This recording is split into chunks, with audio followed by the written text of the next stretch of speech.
अब जैसे आपने प्रथम मंत्र का जाप खूब कर रखा है, श्री गणेश जी का, श्री ब्रह्मा सावित्री जी का, श्री विष्णु और लक्ष्मी जी का, और श्री पार्वती और महादेव जी का, और दुर्गा जी का, ये मंत्र आपने खूब कर रखे। और पहला और लास्ट जो मंत्र इन मंत्रों में है वो परमात्मा का मंत्र है। इसके लिए उसमें इसलिए जोड़ा गया है कि जैसे कई बार क्या होता है कि प्रथम मंत्र आप ले जाते हो, कुछ गांव घर का माहौल ऐसा होता है, कुछ विश्वास दृढ़ नहीं होता है, तो ये इतना इतना अनमोल मंत्र है, इस मंत्र का आपने एक भी जाप कर लिया तो भी आपको मानुष जीवन मिलेगा।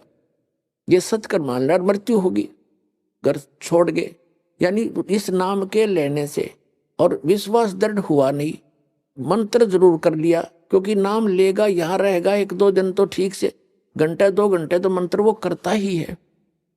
और फिर घर जाकर क्या होता है, कोई न कोई अविश्वास पैदा कर देता है, कोई रिश्तेदार आकर उसको ऊपर के में वार कर दे देगा, वो न हमारा नाम खंड हो गया, उससे कुछ होना ही नहीं था, तो उसको ऐसे हानि हो जाती है, उसकी मृत्यु हो जाती है। तो मृत्यु भी होगी तो भी मानव शरीर मिलेगा और फिर अच्छे घर में जन्म देगा, क्योंकि सभी आत्मा उस परमात्मा की है।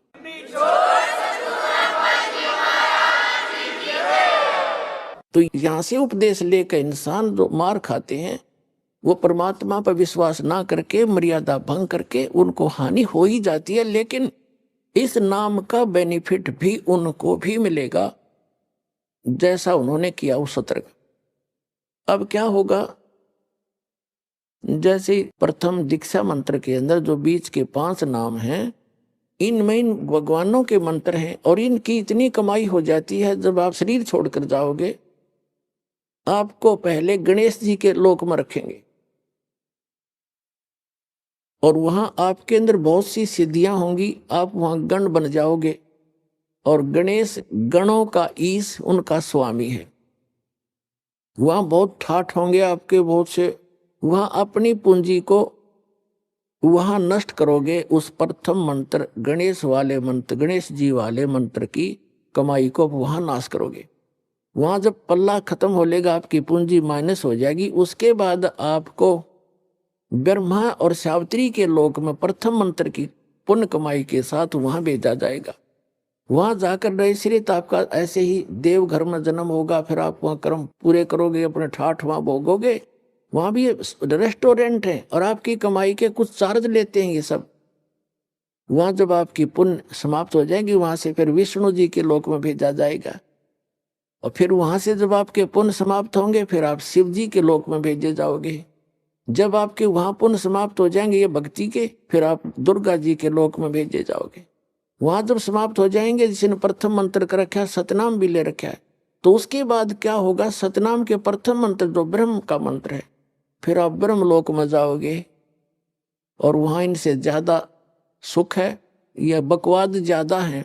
वो एक अच्छा रेस्टोरेंट है। इन अन्य जैसे एक तो हिसार और रोहतक में रेस्टोरेंट हो, एक दिल्ली में वो कै स्टार बोल रहे हैं वो हो, तो उसका खर्चा भी ज्यादा, उसमें बकवाद भी ज्यादा, उसमें सुविधा भी ज्यादा, लेकिन उसका खर्चा भी अधिक ही होता है, उसका चार्ज भी अधिक होता है।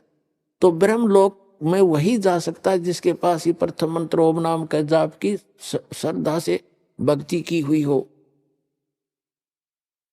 तो फिर वो रहेगा ब्रह्मलोक में। और फिर जो दूसरा मंत्र है सतनाम के अंदर, जो दूसरा मंत्र है जो श्वास उश्वास से जो आपको दिया जाता है, उसकी कमाई को इसने वहां एक बना रखा है, नकली अलखलोक, नकली सतलोक। उस सतलोक में रखता है ये। ब्रह्मलोक उनसे हटकर है, जो महाइंद्र का लोक है, वो ब्रह्मलोक का वो पोर्शन है जहां ये ब्रह्म के ओम नाम की जाप की कमाई वाले हंस वहां रहते हैं। और जिसने सारनाम मिल गया है, पूंजी वो बाकी तो उसकी सारी नष्ट हो जाएंगी। सारनाम जिसको मिल गया है और आपको याद आ गया उस समय भी, यदि पहले याद आ जाता है, जैसे आप गणेश जी के लोक में गए या विष्णु जी के लोक में गए और वहां जाते ही आपको याद आया कि मैं तो गलत होगी, यहाँ तो मेरी सारी पूंजी नाश होएगी, रोज की उनको दिखाई देती है बैंक बैलेंस, जैसे जैसे पैसे निकालते हो और उसमें डेली निकल आ जाती है रिपोर्ट, ऐसे वहां डेली चलता आपका इतनी पूंजी खत्म होगी, इतनी आज इतनी, आज इतनी, आपने इतना खर्चा कर दिया। तो फिर उसको याद आता है कि भैया तो गलत हो गया, और गुरुजी बताया करते थे ये तो बात बिगड़ गई, मैं तो गलत आ गया, मैंने तो कहीं और जाना था। फिर उसको याद आ गई कि मेरा तो नाम कट्या होगा, फिर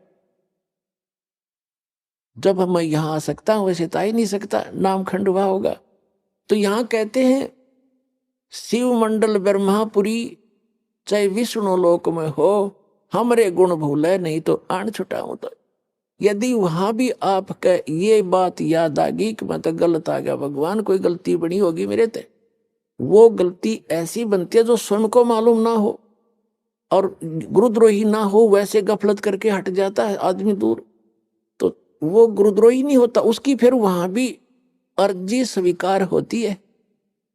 तो परमात्मा वहां पहुंच जाते हैं और उस लोक में जाकर वहां के प्रधान से कहते हैं छोड़ इसको, ये हमारा भक्त है, तुम कैसे ले आए इसको। तो वो तुरंत हाथ खड़े कर देते, ले जाओ जी, ले जाओ अपना।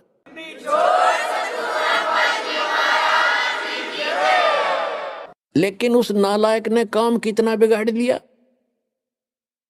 अब उसको कहां रखेंगे भगवान।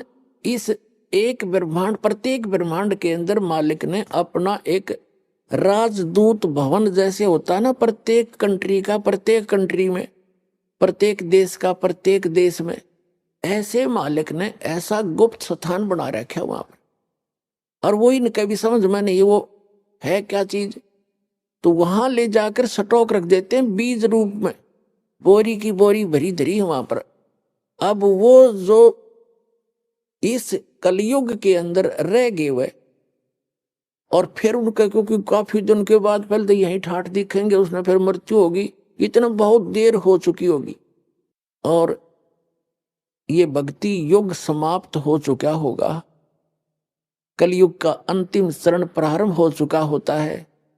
तो अगर उससे पहले याद आ जाती, दोबारा जन्म देते हैं परमात्मा, यहीं पटक देते हैं फटाफट और शुरुआत कर देते। और जो बाहर रह जाते हैं उनमें वो फिर क्या होता है, वहां स्टॉक रखा भगवान ने, और अब जो वो 4 युग तक उन वहीं बंद रहेंगे, उनको मालिक एक आध को बेसिक जैसे कुछ एक को कलयुग में भेज देता है, फिर उनको शुरुआत हो जाती है धीरे धीरे, फिर उनकी संतानें बढ़ती हैं, उन भक्ति बीजों के घर पर ही परमात्मा उन स्टॉक को अब भेजेगा आपके घर, जो किसी युग में, सतयुग में उन्होंने भक्ति की थी। तो इतना समय और लेट हो गए वह, और अब शुरू होगा, अब फिर भी गलती खा सकते हैं ऐसे नालायक। तो कहने का भाव आपको सतर्क करना चाहता है दास कि असंख्य युगों के बाद ये दाव लगा है। गरीबदास जी कहते हैं ये संसार समझदा नहीं, कहंदा श्याम दोपहरे नो, गरीबदास ये वक्त जाते रोगे इस पैरे नो। ये हाथ से छूट गया ये गोल्डन चांस, फिर रोया करोगे इस वक्त को, ये हाथ नहीं आओगा।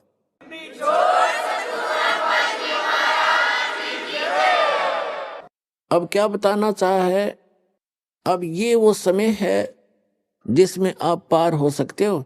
और क्या बताया है कि शिव मंडल ब्रह्मापुरी चाहे विष्णु लोक में हो, और हमरे गुण भूला नहीं तो आन छुटाऊं। तो यदि आप हमारे गुणों को याद रखोगे कि हम कितने समर्थ हैं, तो वहां से भी तुम्हें छुटवा लाएंगे। लेकिन काम बिगाड़ दिया, और जो वहां जाकर भी जिनको याद नहीं आता, तो फिर क्या होता है, जिनको सार नाम प्राप्त है उन प्राणियों में से ये काल क्या करेगा, जैसे ब्रह्मा विष्णु महेश ये पुण्यात्मा है, और ये कभी ना कभी परमेश्वर कबीर जी की शरण में किसी इसी प्राइम टाइम में, कलयुग के इस बिचली पीढ़ी में उन्होंने सत साधना परमात्मा की शरण में आके की है। और वो सार नाम प्राप्त होने के बाद तो उनकी कमाई का अंत नहीं रहता, इतनी हो जाती है भक्ति की। तो उनमें से उनको वो अलग रखता है, उस अगम लोक में रखता है, अलख लोक में। सतलोक से ऊपर अलख लोक है, उन आपस में एक दूसरे का कोई कनेक्शन नहीं रहने देता, उनको पता भी नहीं कि ऊपर कौन रह रहे हैं दूसरे लोक में, वहां रखता है। वहां इससे अधिक उनकी सुविधाएं हैं। तो उनमें से ब्रह्मा विष्णु महेश रूप में अपने घर जन्म देके और उन पुण्यात्माओं को यहाँ का कंट्रोलर बना देता है। उनकी आयु बहुत लंबी होती है।